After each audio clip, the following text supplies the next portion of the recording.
சங்கீதம் 43ஆம் அதிகாரத்துல 5 வசனம் தான். ஏன்னா முதல் 42ஆம் வசனத்துல இதோட கண்டினியூ தான் 43ஆம் வசனம். இந்த சங்கீதம் 43ஆம் அதிகாரத்துல முதல் வசனமே, தேவனே நீர் ஏன் நியாயத்தை விசாரித்து பக்தியில்லா ஜாதியாரோட எனக்காக வழக்காடி சூதும் அநியாயமான மனுஷனுக்கு என்னை தப்புவியும். இந்த வசனம் தாவீது பத்தி தான் பேசுறாங்க. தாவீது இதுக்காக இந்த வேதாகமத்துல 3 பேரை நம்ம பேசலாம். பக்தி உள்ளவர்களையும் பக்தி இல்லாதவரை பத்தி சொல்லலாம். ஆபிரகாம் பக்தி உள்ளவனா இருந்தாங்க, லோத்தும் பக்தி உள்ளவனா இருந்தாங்க. கர்த்தர் கொடுத்த தேசத்துக்குள்ள 2 பேரும் போகும்போது கூட அவங்களுடைய மேய்ப்பர்களுக்குள்ள சண்டை வந்துச்சு.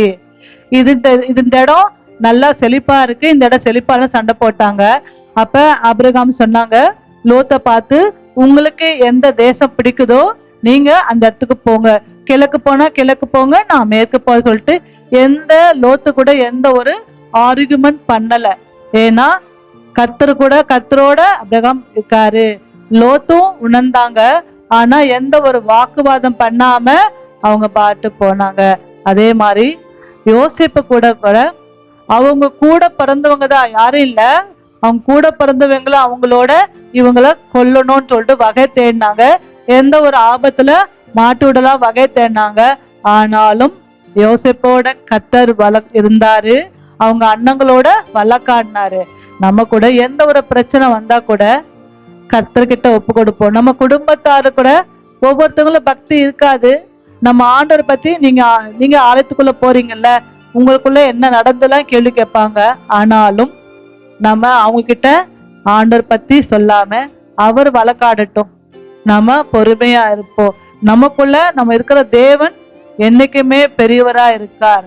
தேவன் அவங்களோட பேசும்போது அவங்க நம்மளோட தேவனுடைய நன்மைகளை உணர்ந்து கர்த்தருக்குள்ள வருவாங்க. ஈசாக்கு கூட விதை விதைச்சான். ஒவ்வொரு இடத்துல போய் துறவு தோண்டும் போது கூட அந்த பெலிஸ்தர் ஜனங்க என்ன பண்ணாங்க, மூடினாங்க. ஒவ்வொருத்தரும் அவங்க அந்த பெலிஸ்தர் ஜனங்கள்ட்ட வாக்குவாதம் பண்ணல. ஏன் மூடுறீங்க, நான் கஷ்டப்பட்டுதான் நான் அதை தோண்டினேன். ஆனாலும் அவங்க பண்ண தேவன் அவங்கள ஆசீர்வதித்தாரு. யோசிப்போட கர்த்தர் இருக்கிறாரு அந்த ஜனங்கள் சொல்ற மாதிரி நம்மளோட நம்ம தேவன் இருக்கிறாங்கிறத எல்லாரும் சொல்லும் வண்ணமாக நம்ம கர்த்தரோடு இருப்போமாக. நமக்காக நம்ம தேவன் அவங்க கூட வழக்காடுவாரு. இந்த மனுஷங்க எல்லாருமே சூதம், மனசுக்குள்ள ஒண்ணு பேசுவாங்க, வெளியில ஒண்ணு சொல்லுவாங்க. அந்த ஜனங்கள் மத்தியில தேவன் நம்மளே பாதுகாக்கிறார். ஏன்னா ஒவ்வொரு நாள கூட தாவீதை பாதுகாத்த கர்த்தர் நம்மளோடு இருக்கிறார். அதே வசனம் 5வது வசனம் கூட, என் ஆத்துமாவே நீ ஏன் கலங்குகிறாய்.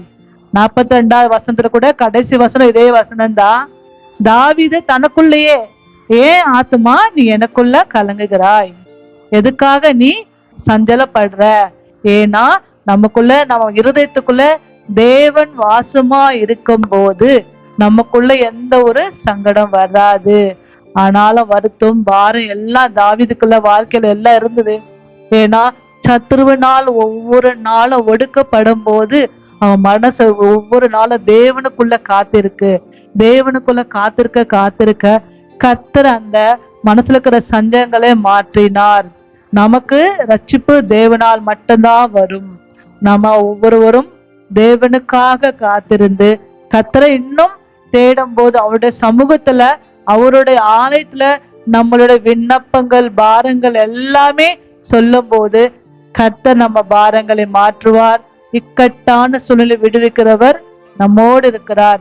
தாவீதோடு இருந்த கர்த்தர் ஒவ்வொரு நாளும் நம்மோடு இருந்து நம் குடும்பத்தாரோடு இருந்து எல்லா இக்கட்டான பிரச்சனைகளை விடுவித்து நம்மளுக்கு ஒரு அரணா ஒரு பாதுகாப்பா இருக்கிறார். இந்த சங்கீத கூட தேவன்